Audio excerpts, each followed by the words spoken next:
ఇప్పుడు మన కస్టమర్ వచ్చేసరికి పౌచ్ గ్లాసు రెండే పిచ్చుకున్నాడు. మనకి ఫోన్ పే చేస్తాడు. ఫోన్ పే అయినా క్లియర్ గది ఒక్కసారి ఫోన్ పే చేస్తాడు చూడండి.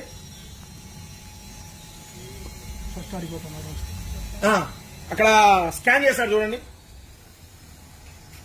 ఫస్ట్ ఏ విధంగా స్కాన్ చేస్తున్నాడో ఒకసారి చెక్ చేసుకోండి. ఇక్కడ చూడండి, మెయిన్ ఫోన్ పేలో ఏం పేరు వచ్చిందో మొత్తం చూసుకున్నాడు. ఒక్కసారి చూడు, కింద పెట్టి చేశాను నీట్గా మళ్ళీ కనపడేట్టు. ఎందుకంటే మీరు చూడండి ఒకసారి, బయట ఫ్రాడ్ స్కామ్స్ ఎలా జరుగుతుంది. ఖచ్చితంగా ఇది షాపుల వాళ్ళకి మాత్రమే. ఎందుకు చూడాల్సింది ఏంటంటే, ఇప్పుడు ఫోన్ పేలో డబ్బులు కొట్టించుకుంటున్నారు. డబ్బులు కొట్టించుకోవడం వల్ల ఎలా ఫ్రాడ్ చేస్తున్నారు అనేది మీకు బయటపడడం కోసం ఈ వీడియో చేస్తున్నా.